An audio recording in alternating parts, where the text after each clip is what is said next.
Now I'd like to invite Senator Menendez up to say a few words. Senator.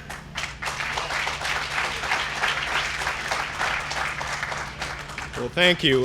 Good morning, everyone. Let me start off by thanking the governor for his leadership. I have worked with various governors, and some have created highways of opportunity, and others have created roadblocks to the future. And this one creates highways of opportunity. So, Governor, thank you for your leadership. It's important that we are here today. And we always are thrilled to have the First Lady as another voice in support of these issues. Mr. Secretary, we are thrilled to welcome you to New Jersey. When your nomination was up for confirmation, this was the first thing I talked to you about. You were clear-eyed about the importance of it, and I asked you for a commitment, and you've kept your word. So thank you, Mr. Secretary, for what you're doing.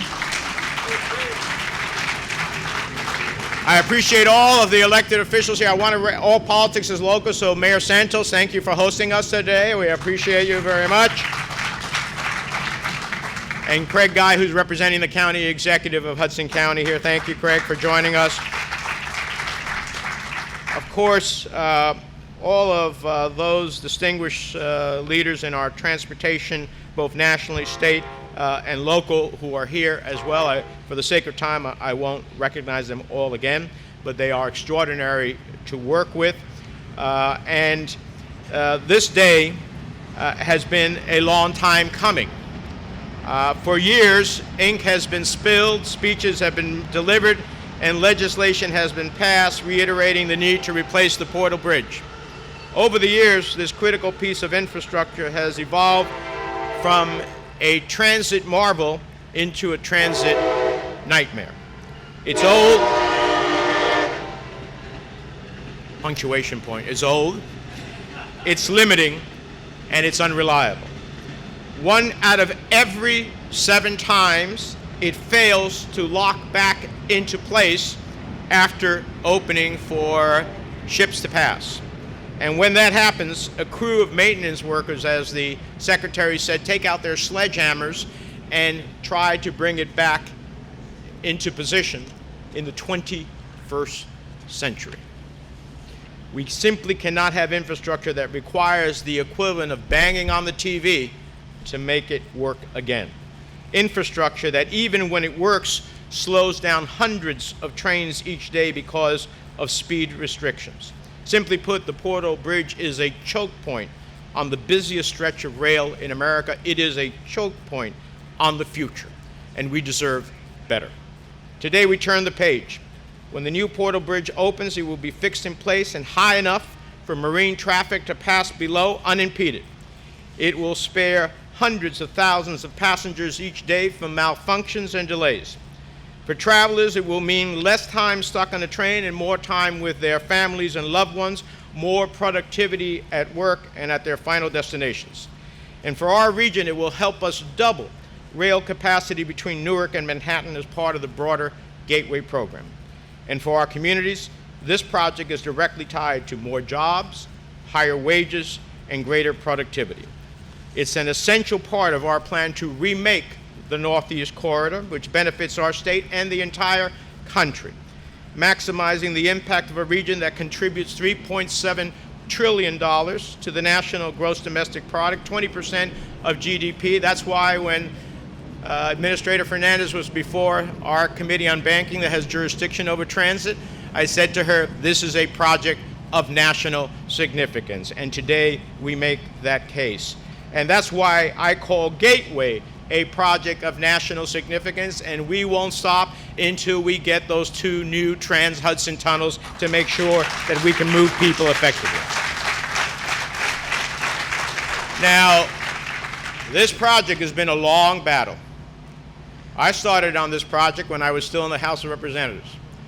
When I came to the Senate, working with the late Frank Lautenberg, we got the largest federal commitment to a mass transit project at that time in history, the ARC Tunnel. Unfortunately, we had someone who didn't have the vision that Governor Murphy has, and basically it went poof, gave it away. The incredible work that went at that time. And so we had to start all over again. So I'm proud to have as my colleague Senator Booker, who's worked with me side by side since he came to the Senate to make this happen, and an incredible House delegation. You know, we rejoice in a lot of things, and there's a lot of credit. But we wouldn't be here today but for the votes of the members of the House of Representatives of the United States Senate in the largest infrastructure project since Eisenhower created the National Highway System.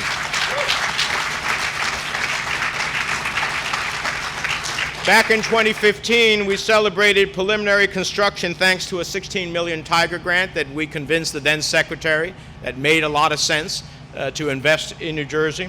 Last January, after years of political delays, this project should have already been on its way. But because of years of political delays under the previous administration, we didn't get moving. But last January, we secured $766 million through the FTA's Capital Investment Grants Program. A few months later, we passed that landmark bipartisan infrastructure law, which helps this project access federal funds when it needs them.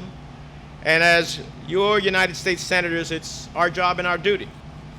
But I'd be remiss if I didn't acknowledge that this was a team effort. Folks here represent the unique partnership between state and federal officials, the DOT and transit agencies alike. It's a partnership that recognizes that an all-hands-on-deck endeavor, one that will not only replace the Portal Bridge, but also build brand new Hudson River tunnels and complete the entire Gateway program, happens. I'll end with this. The Secretary Buttigieg has spoken eloquently about the importance of transportation, saying that travel is synonymous with growth, adventure, and love. So much so that he even proposed to his now husband at an airport terminal in O'Hare. In the daily drumbeat of our lives as public officials, we often lose sight of the bigger picture. This is more than rail and metal and steel. This is about much more than that. It's about people getting to work and being productive. It's about someone who needs chemotherapy going to one of the incredible hospitals along the Northeast Corridor.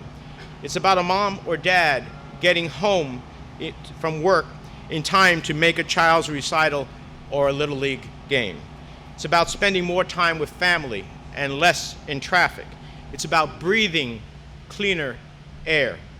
It's about quality of life. The bridge behind me has faithfully served for over 100 years, carrying millions and millions of travelers from everyday commuters or tourists seeing New York for the first time. It has opened countless time to let ships go through and be part of that great supply chain. It has witnessed unimaginable change and transformation. The question now remains, what stories will be written once the new bridge is complete? What will the next 100 years, the next Portal North Bridge, give us?